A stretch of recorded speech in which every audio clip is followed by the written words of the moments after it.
მაგრამ თუ გაინტერესებს ის თუ როგორ ვაკეთებ ამას, გავფერადდები ჯობია. ძალიან კაი ტიპი ხარ და ცუდ ტიპებზე გადაღება რატომ გადაწყვიტეო?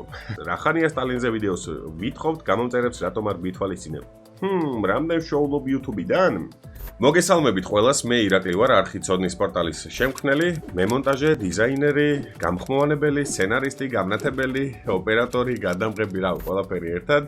მოკლედ რამდენიმე დღის წინ ჩემთან არხზე დავაანონსე ინფორმაცია იმასთან დაკავშირებით, რომ ვაპირებდი ეგრეთ წოდებული Q&A ტიპის ვიდეოს გადაღებას, სადაც მაყურებლების მიერ დასმულ შეკითხვებს გავცემდი პასუხს. მაქსიმალურად ვეცადე, რომ საინტერესო შეკითხვები შემერჩია, მაქსიმალურად ვეცდები, რომ ამომწურავი პასუხები გავცე თითოეულ მათგანს და სანამ ამას ვიზამ, მანამდე მინდა ძალიან დიდი მადლობა გადაუხადო კომპანია ციფრული ინდუსტრიის აკადემიას, რომელიც უკვე არაერთი თვეა ჩემს არხს გვერდში უდგას.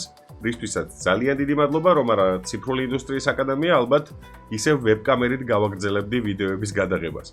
ალბათ დროსთან ერთად ხარისხი ბევრად უფრო დაიხვეწება, ვიდეოების გამოსვლების სიხშირეც გაიზრდება, ასე რომ ძალიან დიდი მადლობა მათ. ახლა კი მიუბრუნდები შეკითხვებს და ამ შეკითხვებზე პასუხებს. დავიწყოთ.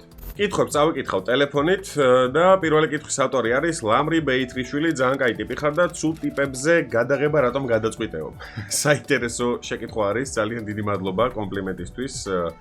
რაც შეეხება იმას თუ რატომ გადავწყვიტე, რომ ცუდ ტიპებზე გადამეღო ძირითადად ვიდეოები, თუმცა ვიდეოების სხვა ფორმატებიც მაქვს არხზე და თან არაერთი დადებული.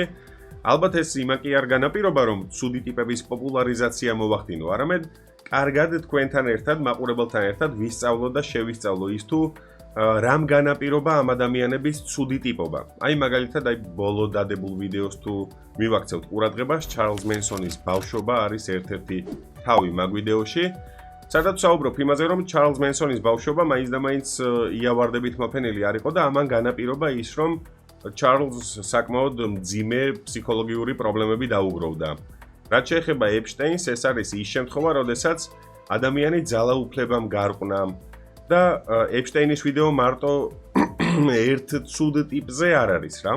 ეს არის ვიდეო ცუდ სისტემაზე, რომელიც რამე გავლენიან ბოროტმოქმედებს აძლევს იმის საშუალებას, რომ ასე ვთქვათ, კარგად გამოიყენონ თავიანთი გავლენა და გაექცნენ პასუხისმგებლობას. რეალურად ვიდეოს დანიშნულება ეგ იყო, რომ ეჩვენებინა მაყურებლისთვის ვინ როგორ იყენებს ძალაუფლებას, ფულს, ფინანსებს, ფსიქოლოგიური გავლენის ხრიკებს და ასე შემდეგ.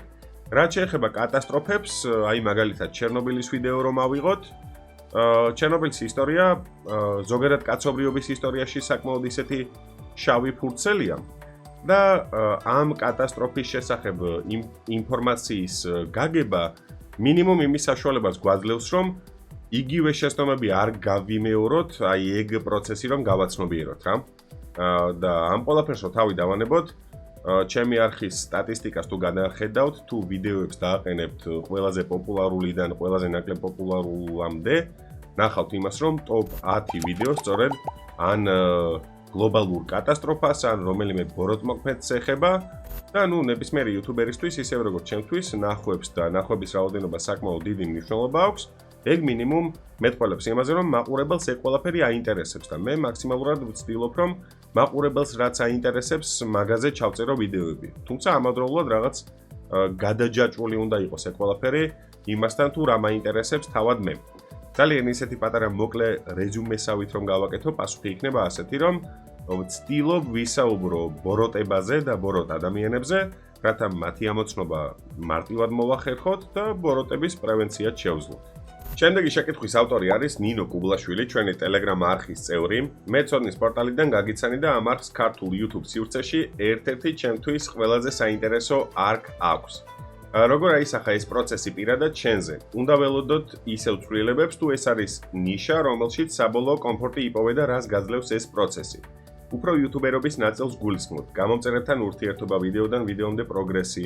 ვიდეოს იდეიდან სტატისტიკის შემოწმებამდე გავლილი ნაბიჯების მნიშვნელობა და გავლენა შენზე.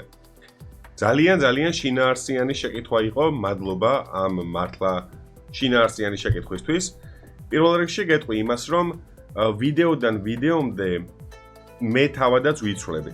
იქინა გამომდინარე, რომ ბევრად უფრო კარგად და დეტალურად ვახერხებ იმის გაანალიზებას, რომ ადამიანები მთლად ისეთი ნუ ბევრი ადამიანი ყოველ შემთხვევაში მთლად ისეთი კარგი ტიპები არ არიან, როგორადაც ხშირად წარმოაჩენენ თავს. და შესაბამისად, ასე თუ ისე, ჩემი მსოფლმხედველობაც იცვლება, მე თავადაც ვიცვლები, ვიხვეწები იმის ამოცნობაში, თუ როგორები შეიძლება იყვნენ ადამიანები, იმიტომ რომ მაშინ, როდესაც ვიდეოებს ვიღებ, ალბათ, რადგან დიდი ალბათობით ბევრი ვიდეო გაქვს, ან შეიძლება ყველა ვიდეო გქონდეს ნანახი, შეამჩნევდი იმას, რომ მაქსიმალურად ვცდილობ ვისაუბრო იმაზე, თუ რამ განაპირობა ამა თუ იმ კონკრეტული ადამიანის გაცუდტიპება.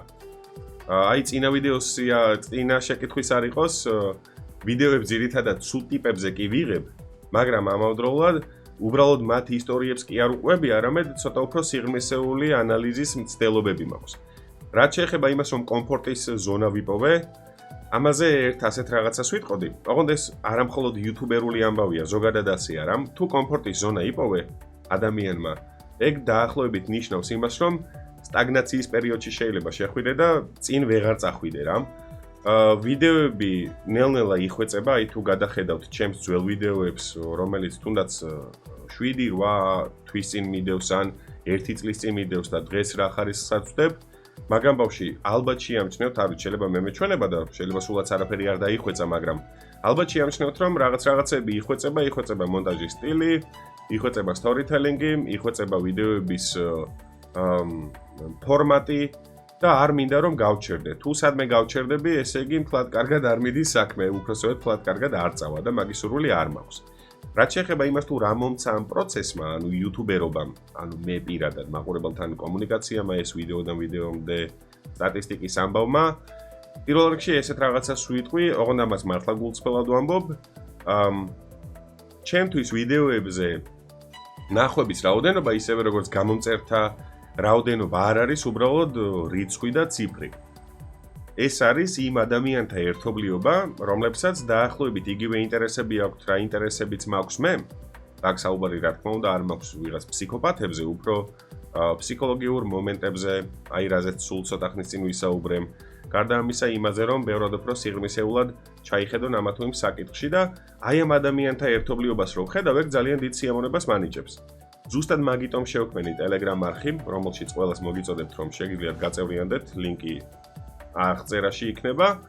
ზუსტად მაგიტომ შევქმნი Telegram არხი, რომ გამომწერებთან მქონდეს კომუნიკაცია, მათთან ერთად სხვადასხვა საკითხები განვიხილო, დისკუსიები მქონდეს და ასე თუ ისე რაღაც სხვადასხვა თემები სიღრმისეულად ჩავშალოთ ხოლმე. ინსპირაციას მაძლევს თითოეული ჩემი მაყურებელი, რისთვისაც ძალიან დიდი მადლობა მათ. და მადლობა შენ ამ ძალიან საინტერესო შეკითხვისთვის გადავალ შემდეგ შეკითხვაზე. თამარი გვეკითხება, რა გაძლევს მოტივაციას, რომ ასეთი შრომატევადი ვიდეოებისთვის ტექსტი თარგმნო, აწყო, ჩაწერო, დაამონტაჟო და კიდევ ვინიცის რამდენი იწვალო. აი როგორც უკვე ვთქვი, მოტივაციას მაძლევს მაყურებელი, რომლის საკმაოდ თბილ კომენტარებს არაერთ ვიდეოზე ვაწყდები. კი, რა თქმა უნდა, არის რაღაც ნეგატიური კომენტარებიც, მაგრამ იმ თელ სითბოში, რა სითბოც მაყურებლების 99.9%-ისგან იგრძნობა, ის ნეგატივი ეგრევე ქრება და იკარგება რა.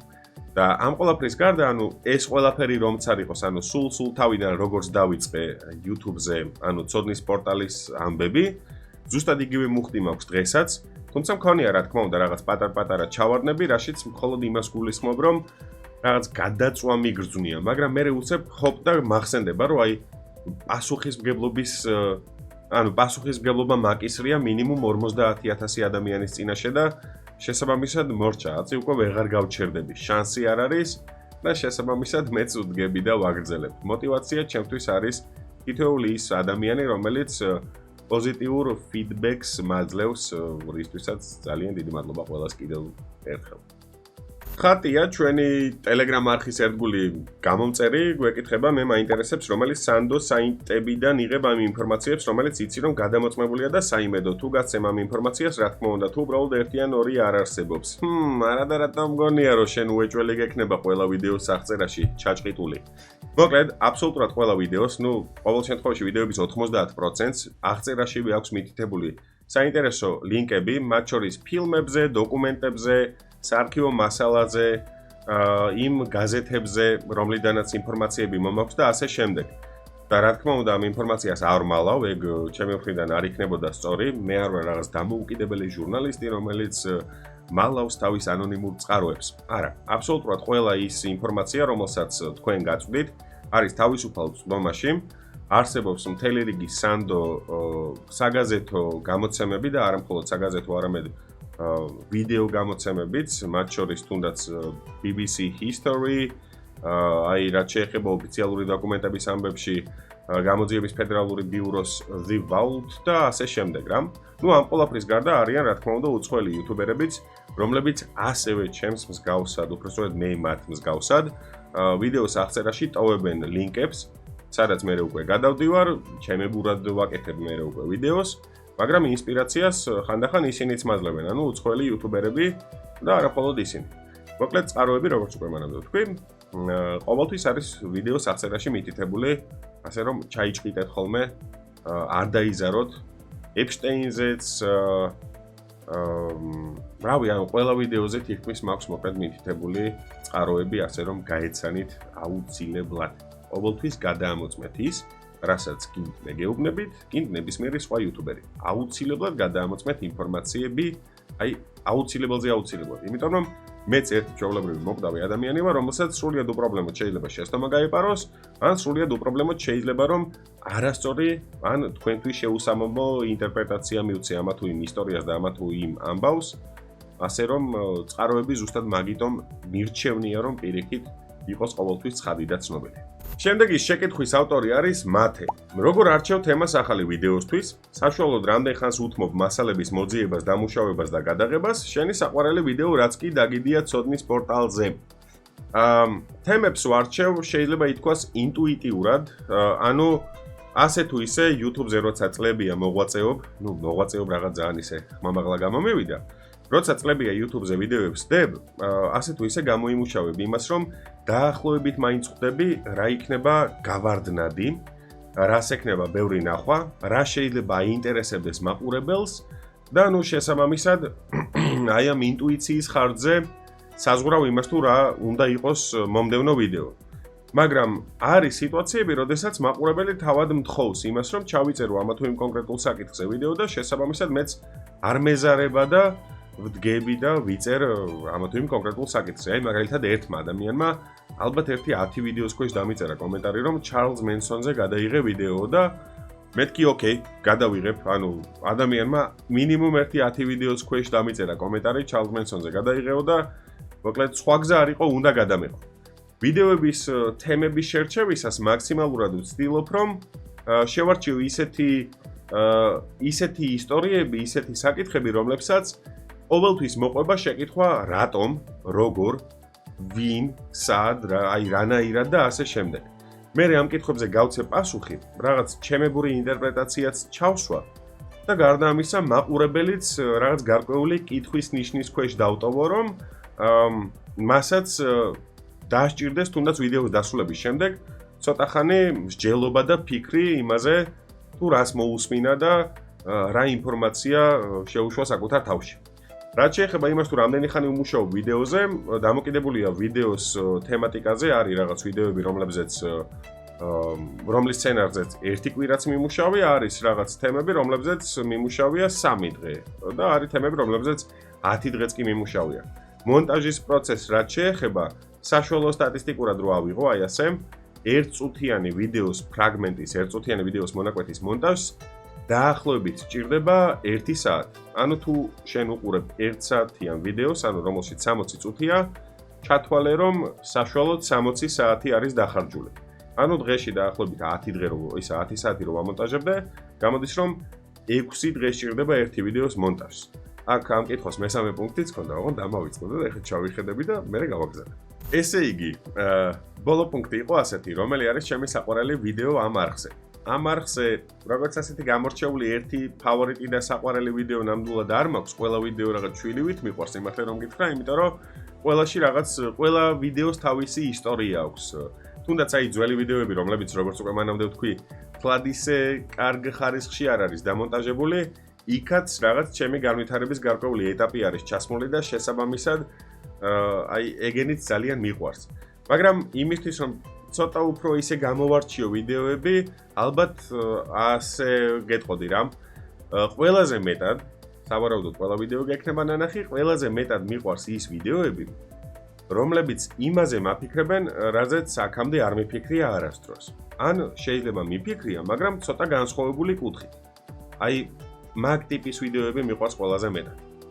შემდეგი კითხვის ავტორი არის Only Jiggle Things. მე მგონი სწორად კითხულობ. შენამუშავებ ვიდეოებს თუ ედიტორი ყავს, storyline-ით ხრობა, ინფორმაციის მოძიება, ყველაფერი საუკეთესო, მაგრამ მონტაჟი კიდევ პლუს კულებს გიმატებს. თუ შენამონტაჟებ, რამდენი ხანი დაგჭირდა ამ ყველაფრის სწავლისთვის წარმატებები? მოკლედ, ამ არხზე, როგორც მისალმებისას გითხარით, გამნათებელიც, მემონტაჟეც, გადამღებიც, სცენარისტიც, გამხმოვანებელიც და დიზაინერიც და ასე შემდეგ, თუმცა არა იყო ერთ პერიოდი, როცა thumbnail-ებს, ანუ დიზაინებს, რომლებსაც ვიდეოებს ვადებ, სულ სხვა ადამიანი მიკეთებდა, აი უმაგრესი ბიჭი, უბრალოდ მე ვეღარ მოიცალა და მეც რაღაცები ვისწავლე. მოკლედ, ყველაფერს ვაკეთებ მე. რაც შეეხება იმას, თუ რამდენ ხანში ვისწავლე, არ არის ეგ ისეთი პროცესი, რომელიც გაჩერებადია. სწავლის პროცესი დავიწყე ალბათ ასე 2016-17 წელს Premiere Pro-ში და საბაზისო დონეზე დაახლოებით 3-4 თვეში მივედი. ოღონდ ეს იყო ვიდეოს მოჭრა, აი ის რომ აი ეს გავაკეთე და მაკრატელის ხმა ჰქონდა, აი მსგავსი რაღაცების დადება და მორჩა. მაგრამ მე დროსთან ერთად მივხვდი რომ არიან იუთუბერები, არა მხოლოდ ქართველები, არამედ უცხოელებიც, რომლებიც ძალიან მაგარ ხარისხს დებენ და მინდოდა რომ მათი მსგავსი ხარისხი დამედო. შესაბამისად, აი ჩაუჯექი ალბათ აბსოლუტურად ყველანაირ ეგრეთ წოდებულ tutorials და თავიდან ბოლომდე ვისწავლე ჩემი. და ზოგადად თუ სურვილი გაქვს რომ ვიდეო მონტაჟი ისწავლო, ჩვენ სპონსორს ციფრული ინდუსტრიის აკადემიას აქვს კურსები, რომლებიც მინიმუმ საბაზისო ცოდნას მაინც მოგცემს საიმისოდ, რომ მე იმ ტუტორიალებს თუ ჩაუждები ჩემსავით, არ დაიკარგო იმ ლაბირინთში, რომელსაც Premiere Pro, After Effects, Photoshop და ასე შემდეგ რაღაცები ქვია. შემდეგი კითხვის ავტორი არის თუ ვილერი. ვაიმე, მე მგონი ცოტა ხანში აი ასე დავიწყებ ტელეფონში მესიჯების და რაღაცების კითხვას. მე მაინტერესებს ვიზუალურად როგორ აკეთებ რაღაცებს. ანუ მაგალითად ხალხი რომელიც აპროტესტებს და ბანერებზე ქართულად დაწერია, არ ვიცი სწორად ხსნი თუ არა, აი ასე ხსნი. ყოველთვის მაინტერესებდა თქვენით აკეთებთ მაგ ანიმაციებს თუ როგორ. არის სიტუაცია, როდესაც ჩემით ვაკეთებ გავს ანიმაციებს, მაგრამ თუ გაინტერესებს ის თუ როგორ ვაკეთებ ამას, გავფერადდები ჯობია. ან როგორ გაირბინა აი ახლახან აი იქ დივანზე კი არა და იმ სავარძელზე ვიღაც ტიპმა, ან როგორ ვაკეთებ აი ამ რაღაცას, ამ ყველაფერს ვაკეთებ სხვადასხვა პროგრამის დახმარებით, მათ შორის Premiere Pro, After Effects და გარდა ამისა Photoshop-ის დახმარებით. ახლა რომ ყველაფერი დეტალურად და სიღრმისეულად ავხსნა, სავარაუდოდ მთელი ტუტორიალის ჩაწერა მომიწევს. ამიტომ ძალიან მარტივად გეტყვი. აი მაგალითად აი აქ ახლა გამოჩნდა ბანერი, რომელიც ქვევიდან ზევით ამოვიდა. ამ ამოწევას დავადე აი ეს ხმა. მას შემდეგ რაც ეს ამოიწია და თავისი ამოწევის ხმა ჰქონდა, Z-ხოდ ხედავ ცარიელია. იმისთვის რომ რაღაცა დაეწეროს, ჯერ ცარიელ ბანერს ვქმნი, ხოლო შემდეგ ვქმნი ტექსტს, რომელიც უბრალოდ ფონის გარეშეა. და ამ ბანერს აი ასე ვაწერ. იმისთვის რომ ეს დაწერის პროცესი ბევრად უფრო ხარისხიანი ყოფილიყო, ან ხელნაწერის, ან არა და ბეჭდური კლავიატურის ბეჭდვის ხმის ეფექტს ვადებ, რომელიც YouTube-დან შემიძლია გადმოვიწერო YouTube MP3 downloader-ის დახმარებით. ეს არის პროცესი. ნუ, ბევრად უფრო რთული დეტალები, რა თქმა უნდა, კეთდება იმაში პროგრამა After Effects-ში, რომლის სწავლასაც საკმაოდ დიდი დრო მოვანდომე, მაგრამ მანდ უკვე არსებობს რაღაც ეგრეთ წოდებული პრესეტები, რომლებიც მაძლევს იმის საშუალებას, რომ ბევრად უფრო მარტივად უკვე წინასწარ აწყობილ 3D რაღაცეებში ჩემთვის საინტერესო და ჩემთვის სასურველი თუნდაც საგაზეთო სტატია ჩავსვა, ან ფოტო, ან რაღაც მსგავსი. მოკლედ, ხო, რთული პროცესია, მაგრამ იმდენად საინტერესო არის, მეტი რო არ შეიძლება ასე რომ თუ დაინტერესდები, შენს გირჩევ ციფრული ინდუსტრიის აკადემიას, მე კი მანამდე მიუბრუნდები სხვა შეკითხვას. შემდეგი შეკითხვის ავტორი არის ელო ტოფაძე, ქართველი იუთუბერი.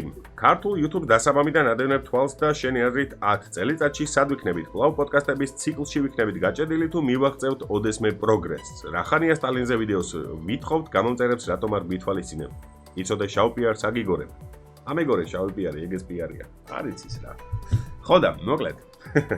რაც შეეხება ქართულ YouTube-ს, ბოლო 10 წელიწადში კი არა, ბოლო 2-3 წელიწადში იმდენად დაიხვეწა და იმდენად მაგარი გახდა, რომ აი მეც გამიჩნდა იმის სურვილი, რომ შემექმნა ჩემი არხი. თუმცა აქამდე თქონდა, მაგრამ აქამდე სხვა მიმართულების მქონე არხი. ასე რომ მგონია რომ კონკურენტუნარიანი ხდება დროსთან ერთად და შესაბამისად ყველა ვარიანტში ქართული YouTube-ის კონტენტი დაიხვეწება, აუცილებლად დაიხვეწება და თუ კი დაიხვეწება, ეგ ავტომატურად გამორიცხავს იმას, რომ მხოლოდ პოდკასტების ციკლში და ლუპში ვიყოთ გაჭედილები. პოდკასტები ყველა ვარიანტში იქნება, მაგრამ რატომღაც მგონია რომ ასე ვთქვათ გაიფილტრება პოდკასტები და შესაბამისად ყველა პოდკასტი არ დარჩება ქართულ YouTube სივრცეში. ახლა რაც შეეხება შემდეგ შეკითხვას. სტალინზე ვიდეო როდის იქნება? სტალინზე ვიდეო იქნება ამ თვის ბოლომდე ყველა ვარიანტში. რატომ არ ვაკეთებდი მასზე ვიდეოს, მაშინ როდესაც მე მქონდა დაანონსებული რომ სტალინზე აუცილებლად გავაკეთებდი ვიდეოს? ამ კითხვაზე პასუხი არის შემდეგი. სტალინი ქართული ერის შუაზე გამხლეჩავი ადამიანია. პროცესს პირდაპირ დაგადატანეთ იმ მნიშვნელობით. იმიტომ რომ არიან ქვეყანაში ის ადამიანები, რომლებიც მას აღმერთებენ და არიან ადამიანები, რომლებიც ისტორია ძალიან კარგად იციან. ხოდა, მე არ მინდა რომ უბრალოდ ჩემი პოზიციები გავაჟღერო. აქედან გამომდინარე, მირჩევნია რომ ისეთ ფაქტებზე ვილაპარაკო და ისეთ ფაქტებზე ვისაუბრო, რაზეც ბევრმა შეიძლება არც კი იცოდეს. ეგ არის და ეგ. და ამ ფაქტების მოგროვება საკმაოდ დიდი დრო სჭირდება. ასე რომ დაელოდეთ თვის ბოლომდე სტალინზე ვიდეო აუცილებლად დაიდება. შემდეგი კითხვის ავტორი არის ნინო მოსიაშვილი, რომელმაც ძალიან ისეთი გულში ჩამწვდომი შეკითხვა დამისვა, რისთვისაც დიდი მადლობა მას. მე მაინტერესებს ფსიქოლოგიურად არ მოქმედებს შენზე ამ ვიდეოებზე მუშაობა.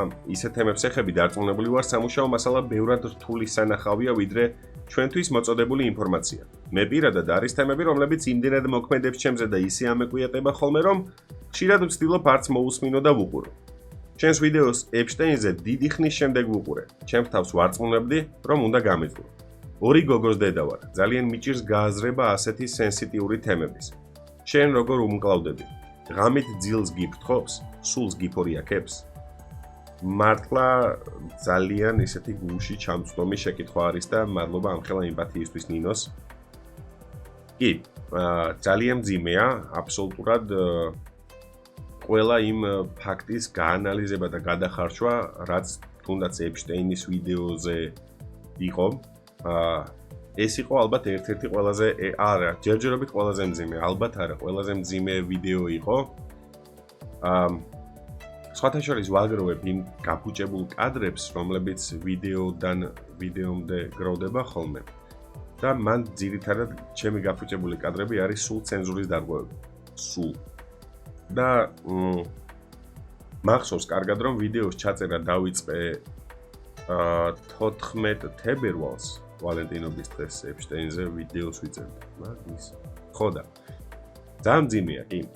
როგორ ვუმკლავდები? ვცდილობ რომ რაღაც მთხრობელის პოზიციიდან არ გამოვიდე. მაგრამ ამავდროულად არის ერთი ესეთი დეტალი, რომელზეც მე მგონი ჯაფარას პოდკასტში ვისაუბრე, რომ მაშინ, როდესაც ვიწერ ვიდეოს ამა თუ იმ კონკრეტულ საკითხზე, იმ დროს, იმ მომენტში ყველანაირად ვცდილობ რომ იქ ვიყო. აი მაგალითად, მაშინ, როდესაც ალ კაპონეზე ვიწერდი ვიდეოს, სადღაც ჩიკაგოში, რომელიღაცა ბარში ვისკის ვწრუპავდი და ეგ იყო რა მოკლედ.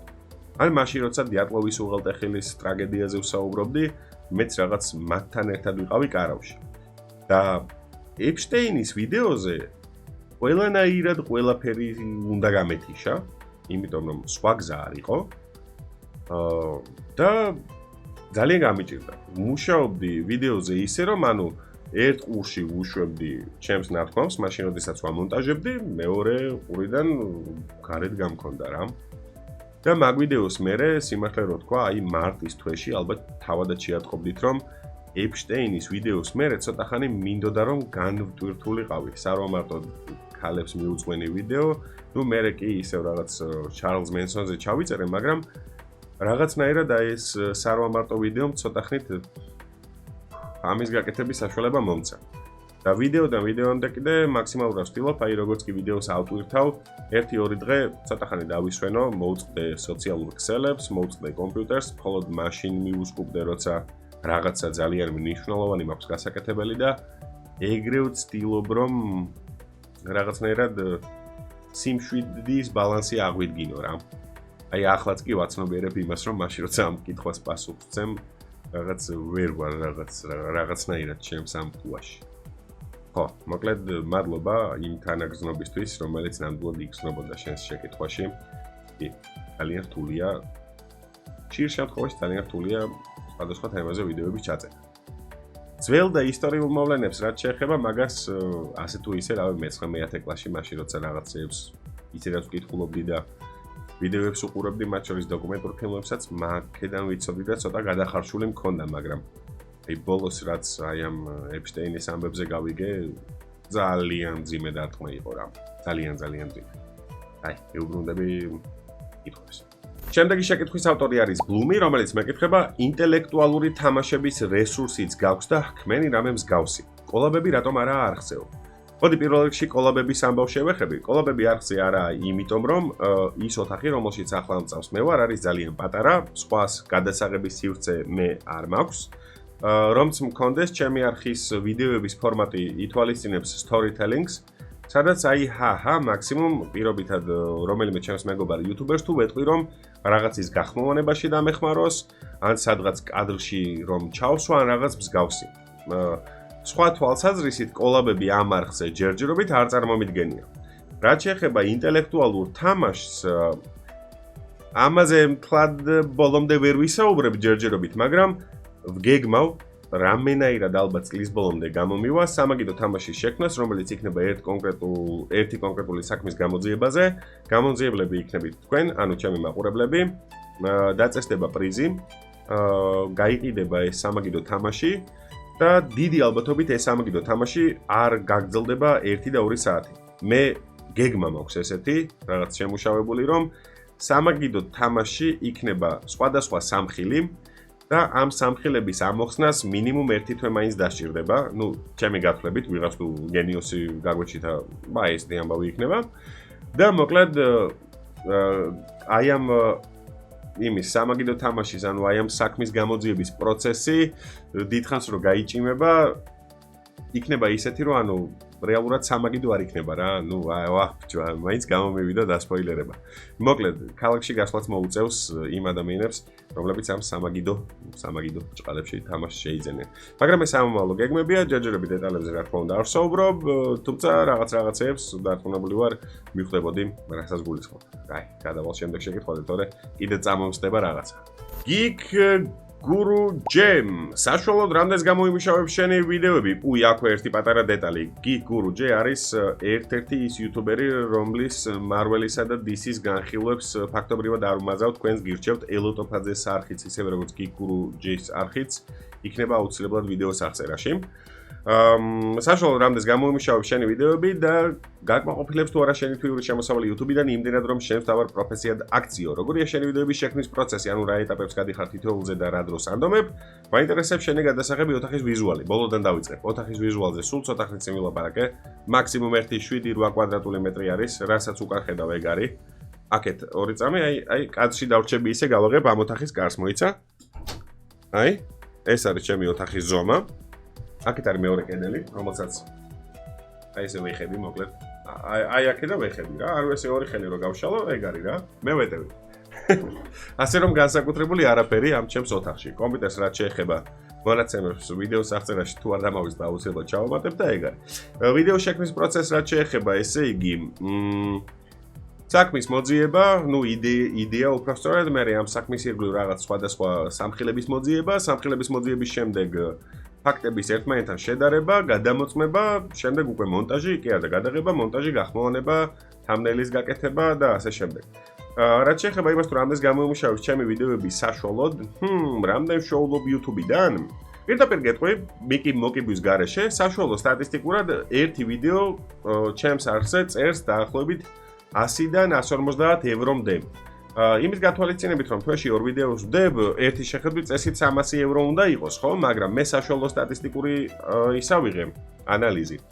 და მე მაქვს რამდენიმე ისეთი ვიდეო, რომელიც 150,000 ნახვას გადაცდა, მაგალითად, ეპშტეინის ვიდეო 100,000 არის გადაცილებული და თუ სწორად მახსოვს 450-მდე евро აქვს დაწერილი მაგ ერთ ვიდეოს.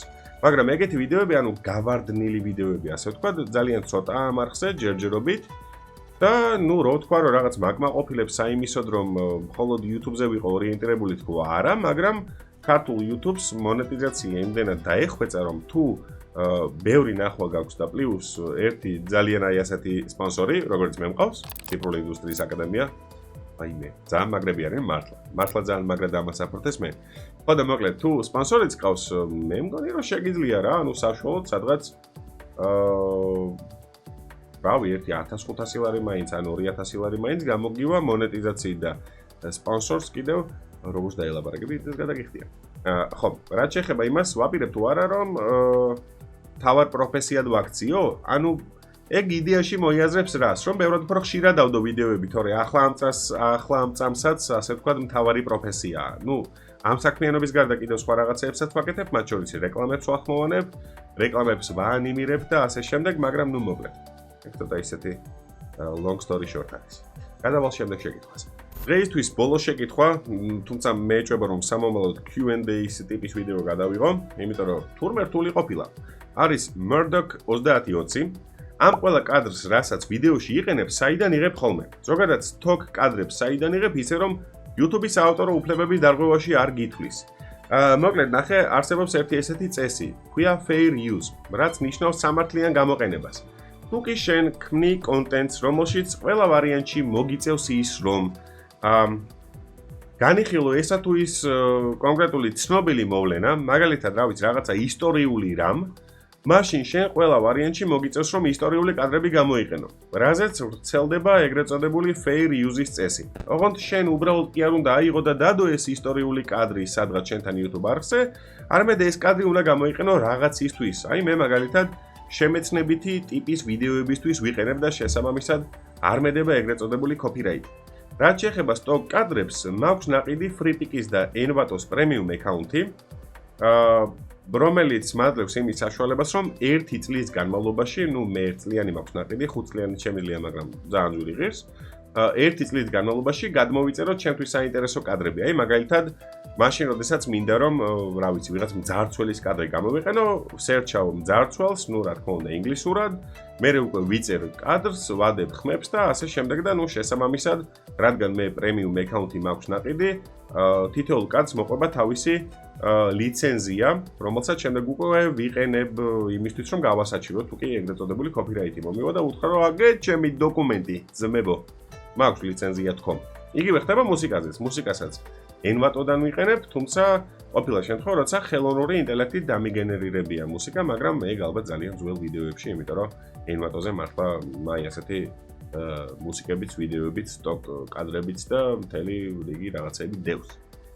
ხო, მოკლედ, მე მგონი დღეისათვის სულ ეს იყო. მადლობა ყველას, ვინც აქამდე უყურეთ. აქ ერთი პატარა დეტალი უნდა ვთქვა. უნდა ვთქვა რა. ჩემს არხზე ჯერჯერობით ყველაზე საშინელი დასამონტაჟებელი ვიდეოა ეს. იმიტომ რომ მე ზოგადად ძალიან პერფექციონისტი ვარ. და აზრზე არა ვარ რა გამოვა საბოლოო ჯამში ეს. ბოლოს შეიძლება გადავიფიქრო და არც დავდო. ნუ, სხვა არა ეხლა რადგან დავაანონსე უნდა დავდო, მაგრამ მაინც. მადლობა ყველას, ვინც გაუძელით მხოლოდ ჩემი სახის ყურებას. ხან შავთეთრის, ხან ფერადის, მაგრამ მაინც. მოკლედ, დღეისთვის სულ ეს იყო. მადლობა თქვენ, მადლობა ციფრული ინდუსტრიის აკადემიას. ერთმანეთს შევხვდებით ახლო მომავალში. წარდგომოთ, ცოტა ხანი მას დავისვენებ. მანამდე შეგიძლიათ გაწევრიანდეთ Telegram არხზე, სადაც სხვათა შორის დევს პირველი აუდიო პოდკასტი True Crime ჟანრში, რომელიც მე თავად გავახმოვანე. მოკლედ, დღეისაც სულ ეს იყო. დროებით.